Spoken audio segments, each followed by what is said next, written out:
Selamat hari Minggu untuk kita sekalian.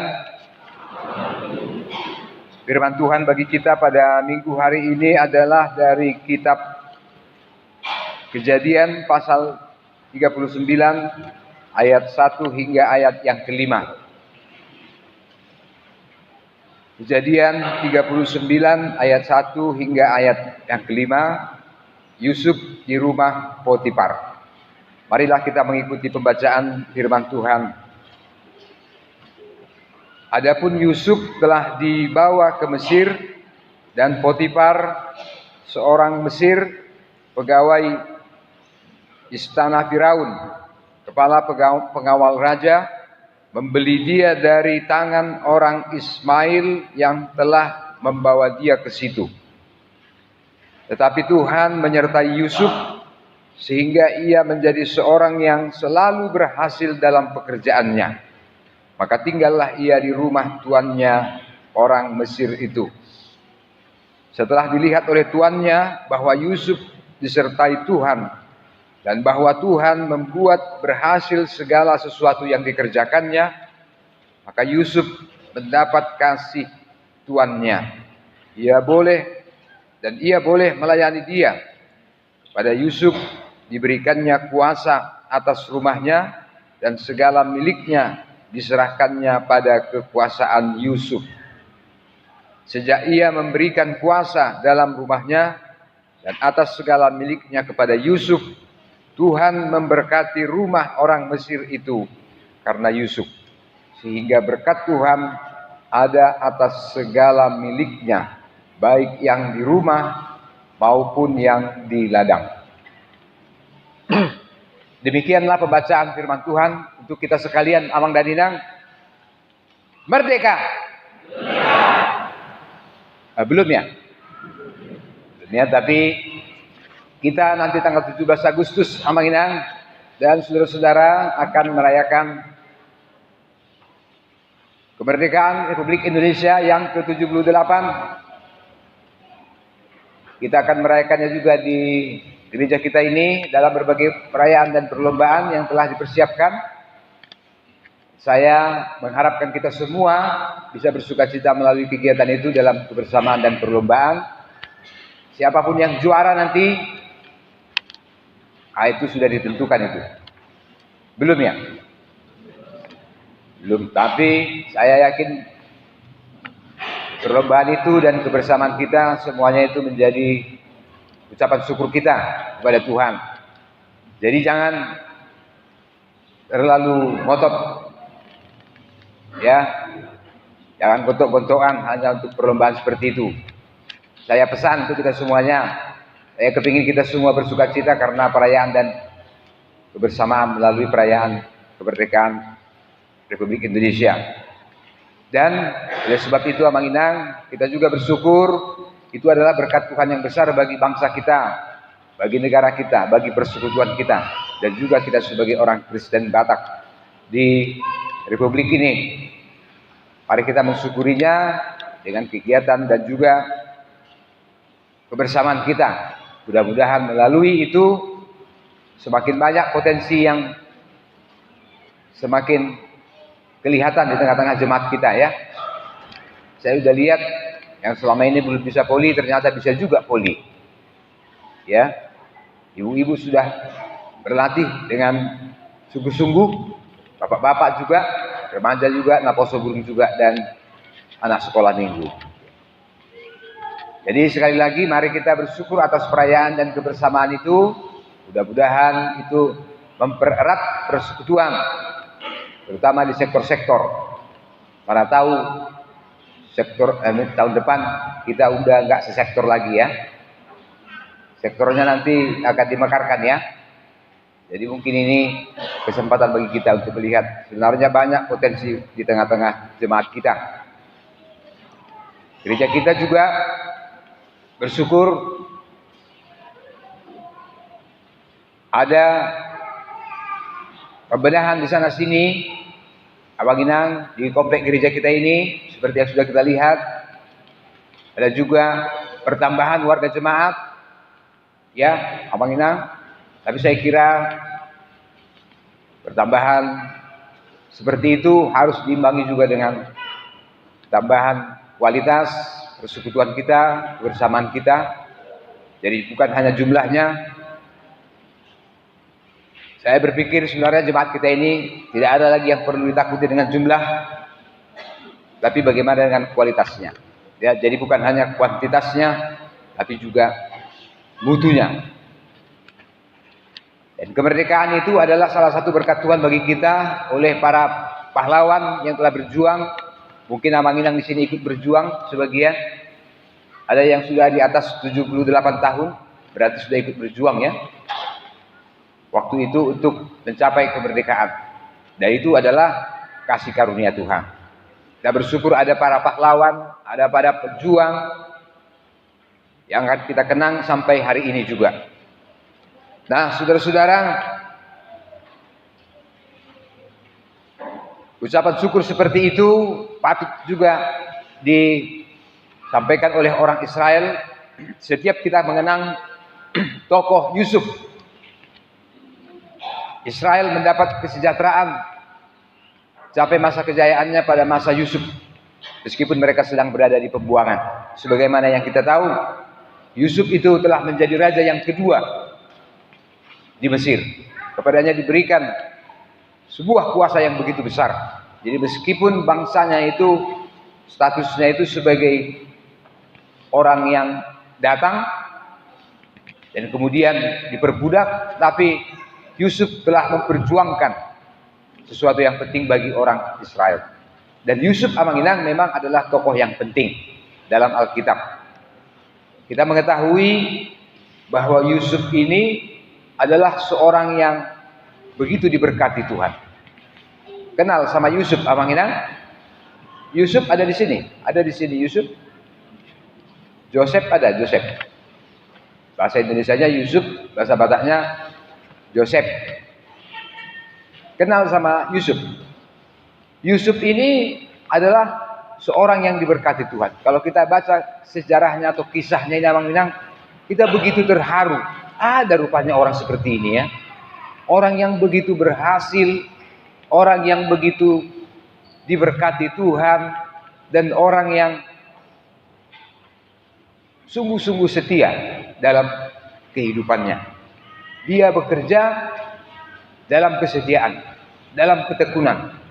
Meskipun dalam situasi yang sulit, meskipun dia dianggap sebagai seorang narapidana, dia dijual sebagai orang yang dibeli, tapi dia bisa berjuang sampai mendapatkan kesempatan yang besar seperti itu. Amanginang Yusuf di Alkitab kita ini adalah salah seorang yang tidak dicatat kesalahannya. Sudah tahu Amanginang kan? Di Alkitab ini paling tidak ada 3 orang yang tidak pernah dicatat kesalahannya atau dosanya. Semua tokoh-tokoh yang lain di Alkitab ini disebutkan ada dosanya. Musa ada dosanya, kesalahannya dicatat. Karena dia terlalu emosi, dia kemudian melanggar kehendak Tuhan. Siapa lagi? Yakub misalnya. Yakub ayahnya si Yusuf ini. Yakub juga dicatat kesalahannya karena dia ini suka berbohong. Dia suka menipu nih, tukang tipu dia nih. Tutik dia nih ya, tukang tipu. Abangnya ditipu, bapaknya juga ditipu. Hanya untuk merebut berkat, hak kesulungan, ya kan? Siapa lagi? Abraham bahkan. Abraham ada kesalahannya enggak Amanginang dicatat di Alkitab? Ada. Abraham begitu cinta kepada istrinya. Sehingga waktu mereka pergi ke Mesir, Abraham takut. Jangan-jangan karena Sarai itu istrinya begitu cantik. Jangan-jangan nanti istriku ini direbut oleh orang Mesir katanya. Lalu Abraham bilang, bilanglah aku ini ibotomu. Itomunya aku bilang, supaya jangan dia apa-apain aku, kan? Jadi dia juga berbohong karena ketakutannya. Tokoh-tokoh lain juga, apalagi Daud, apalagi Salomo misalnya. Tapi Yusuf, kelihatannya Yusuf ini tidak dicatat kesalahannya. Maksud saya Mang Inang, Yusuf pasti bukan orang yang tidak pernah berdosa. Maksud saya, Yusuf pasti bukan orang yang sempurna. Kalau tidak ada orang yang sempurna di dunia ini. Tapi ini orang yang luar biasa. Tidak pernah dicatat kesalahannya di Alkitab. Jadi Yusuf, ini tokoh yang luar biasa. Ada lagi tokoh yang kedua, namanya Daniel. Daniel juga tidak pernah dicatat kesalahannya. Dan tentu ada yang ketiga, yaitu Tuhan Yesus Kristus. Jadi di Alkitab ada 3 orang yang tidak pernah dicatat dosanya atau kesalahannya. Ya, meskipun Yusuf dan Daniel pernah melakukan kesalahan atau dosa. Jadi Yusuf adalah gambaran dari orang yang begitu diberkati Tuhan. Dan itulah tokoh yang kita pelajari hari ini, Abang Inang. Sebagaimana yang kita tahu, Yusuf bukan salahnya dia memiliki paras wajah yang baik, yang ganteng, ya, sehingga bapaknya pun, Yakub pun begitu mengasihi Yusuf. Ini seperti anak kesayangan, sampai bapaknya membelikan seperti jubah yang berwarna-warni. Abang Inang bisa membayangkan, tidak banyak orang yang bisa membeli jubah warna-warni pada masa itu. Itu hanya orang-orang di istana yang bisa memakai jubah berwarna-warni seperti itu. Tapi karena Yakub begitu mengasihi Yusuf, dia memberikan hadiah seperti itu. Sehingga kakak-kakaknya, adiknya menjadi iri kepada dia. Dan sampai mereka merencanakan bagaimana mau membunuh Yusuf. Dan semua tahu Yusuf akhirnya tidak dibunuh, tapi dia dibuang ke dalam sumur sampai datang orang Ismail, ya, yang kemudian membeli dia dan dibawa ke Mesir. Amang Inang, emas itu kalau dilemparkan ke dalam sumur, dia tetap akan menjadi emas. Dia tidak akan berubah. Demikian juga dengan Yusuf. Meskipun Yusuf itu dibuang, dicampakkan, dia seperti dihilangkan, tetapi dia tetap sesuatu yang berarti. Nah, inilah yang pertama kita pelajari, Amang Inang, dari Yusuf. Yusuf orang yang setia. Sebagaimana kata Tuhan Yesus, orang yang setia dalam perkara-perkara kecil, kepadanya akan dipercayakan perkara-perkara yang besar. Walau haposan halak di nautik, haposan maimana di nagudang. Jadi Yusuf dari kecilnya rupanya dia mendapat didikan dan ada semacam semangat bagi dia untuk dengan tekun, dengan sungguh-sungguh, dengan jujur melakukan semua pekerjaan. Sekali lagi, dimanapun emas itu dibuang, dia akan tetap menjadi emas. Itulah karakter unggul dari Yusuf. Kita mempelajari itu, Abang Inang. Jadi rupanya karakter itu menjadi begitu penting dalam kehidupan kita. Sama seperti Yusuf ini. Ya. Orang-orang mengatakan, kalau kau kehilangan harta bendamu, sebenarnya kau tidak kehilangan apa-apa. Kalau kau kehilangan kesehatanmu, kau kehilangan sesuatu. Tapi kalau kau kehilangan karakter, kau sedang kehilangan segala-galanya. Itu kata Woodrow Wilson, Presiden Amerika Serikat, ya. Dia bilang, kalau kau kehilangan kemakmuranmu, harta bendamu, tidak apa-apa. Kau kehilangan kesehatan, pasti itu sesuatu yang penting. Tapi jangan kehilangan karakter. Kalau tidak memiliki karakter lagi, apalagi tujuan hidup kita yang paling utama. Tidak ada karakter, tidak ada pendirian, tidak ada prinsip, tidak ada lagi yang menjadi pedoman bagi dia untuk melanjutkan kehidupan. Jadi Yusuf itu memiliki karakter unggul seperti itu, Amang Inang. Orang yang diberkati Tuhan. Dan dia itu orang yang bersungguh-sungguh. Nanti kalau kita ketemu sama Yusuf, mau ketemu sama Yusuf, Amang Inang. Yusuf orang yang begitu bersungguh-sungguh, orang yang begitu dipercaya. Ya, dan kepadanya Tuhan memberitahukan apa maksudnya. Dia orang yang setia, saya bilang. Karena satu waktu sesudah di rumah Potifar pun Potifar mengatakan, aku menyerahkan semua harta benda di dalam rumahku ini kepadamu, kecuali istriku, katanya gitu kan. Datanglah istri Potifar, dilihatnya paras wajahnya si Yusuf ini, memang ganteng dia, memang gagah dia.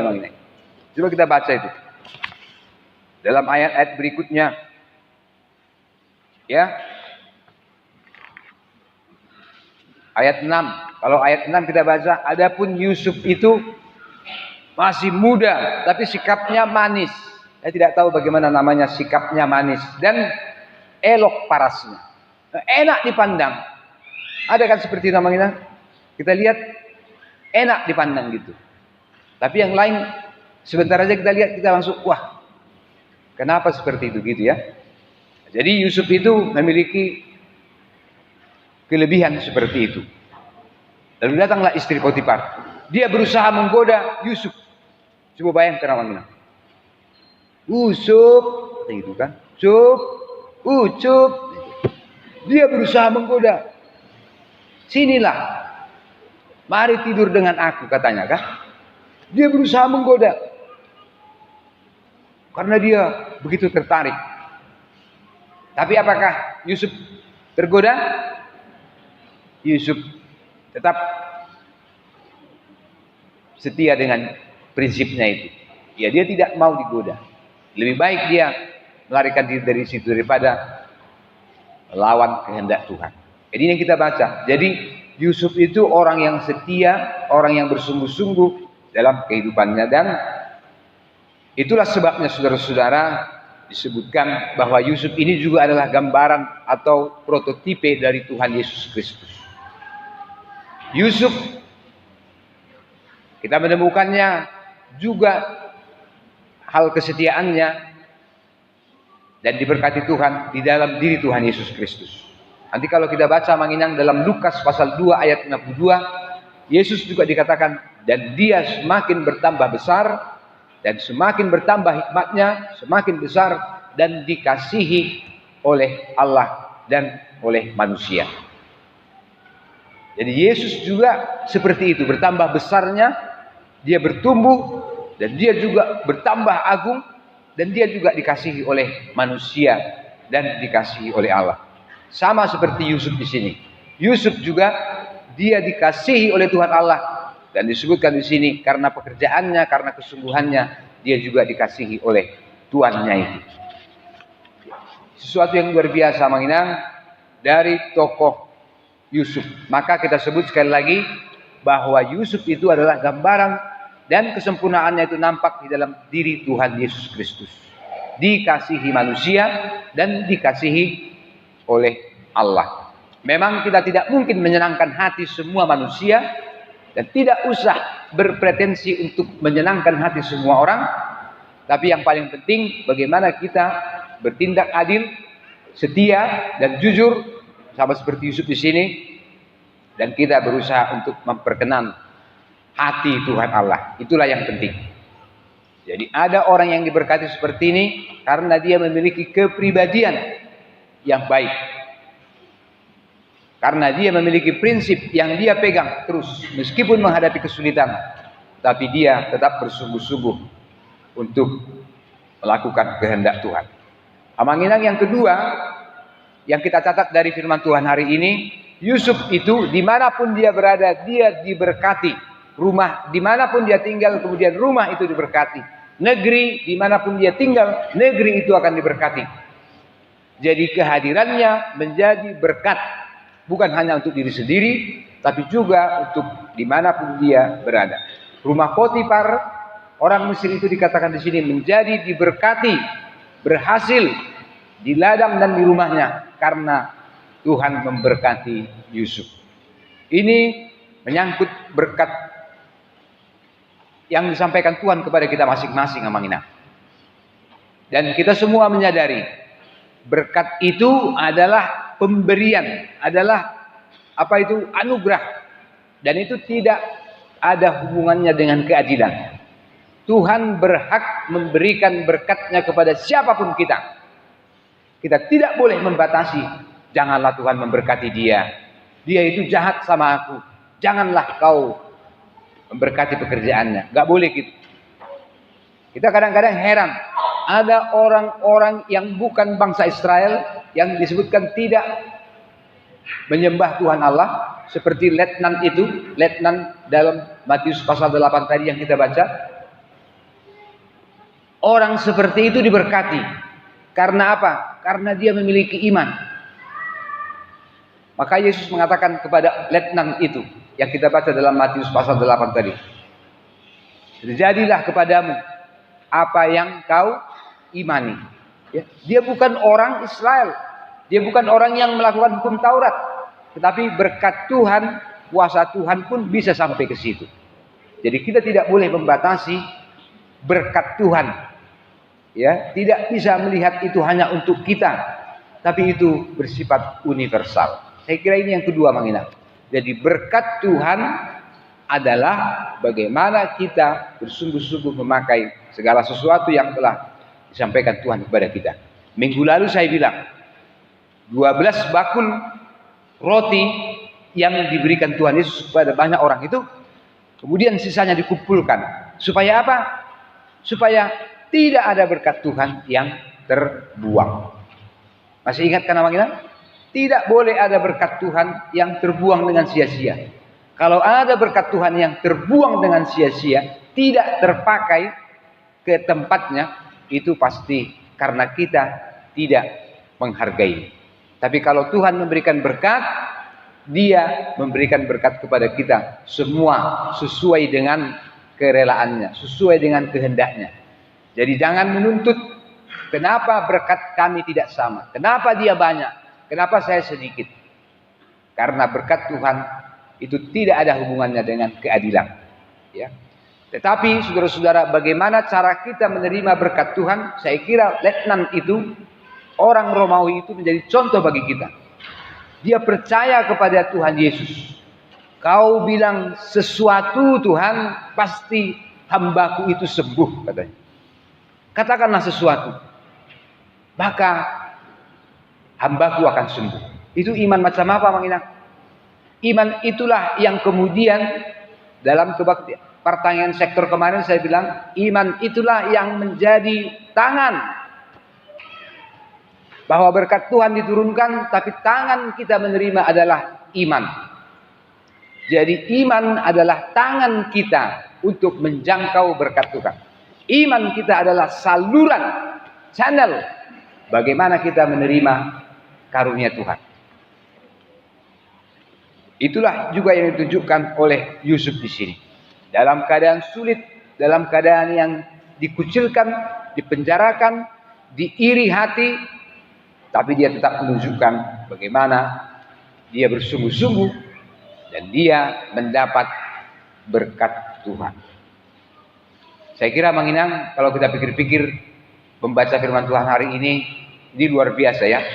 Karena segala yang dikerjakannya berhasil. Ada orang seperti itu, Mang Inang, yang dikerjakannya berhasil. Apa yang dia kerjakan, usahakan dia bertangan dingin.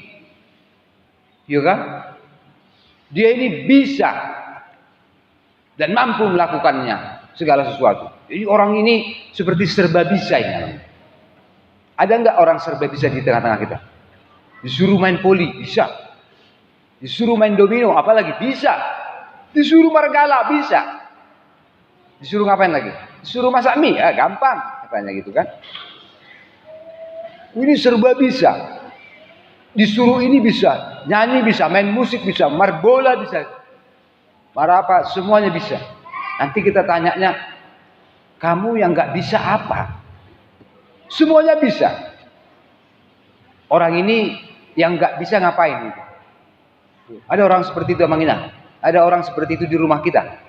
Disuruh ini bisa, disuruh ini mau, disuruh ini langsung dia pergi. Wah, hebat.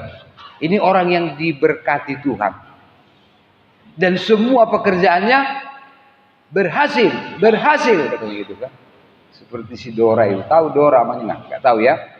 Nah, ini keberhasilan macam apakah ini yang kita temui di sini? Apakah memang Yusuf mempunyai begitu banyak talenta? Atau apa? saya kira manginang kita kembali ke topik minggu kita hari ini. Gabi pasu-pasu marhite-hite panu pahir dari bata. Menjadi berkat di dalam Tuhan. Artinya karena Tuhanlah yang mendukung dia. Tuhanlah yang menyokong dia. Tuhan manupahi ngoluna. Jadi orang bisa menjadi seperti itu. Karena Tuhan menolong dia. Ini yang kita amin ya. Jadi siapapun kita, tidak ada orang yang tidak memiliki kemampuan, tidak memiliki talenta. Siapapun kita.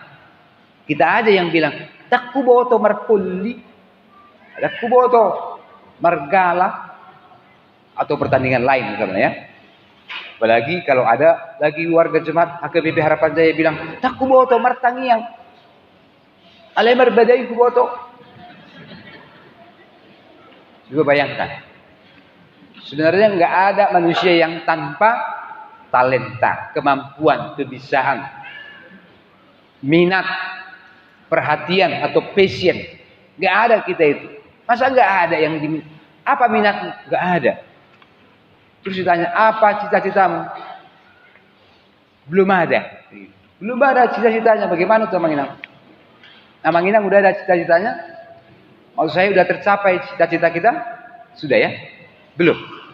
Nah itu. Jadi Yusuf ini berhasil dalam pekerjaannya karena kesungguhannya, karena kesetiaannya, dan juga karena dia diberkati oleh Tuhan. Dengan itu Manginang kita menetapkan hati kita. Kita tidak menerima yang namanya takdir, ya. Ini tidak sesuai dengan ajaran kita.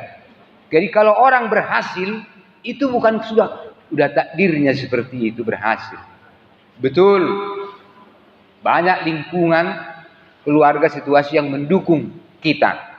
Tapi bagaimanapun kita harus mengatakan bahwa keberhasilan seseorang itu hanya karena pertolongan Tuhan. Dan juga kesungguhan kita bekerja. Jadi itu bukan fatalisme, itu bukan takdir, itu bukan suratan tangan. Kalaupun itu suratan tangan, kita harus berjuang bagaimana bersungguh-sungguh supaya pekerjaan kita, usaha kita berhasil. Amanginang ya. Kalau kita baca di sini, Yusuf berhasil, dan apapun yang dia kerjakan berhasil karena diberkati Tuhan. Ini luar biasanya Amanginang. Ya.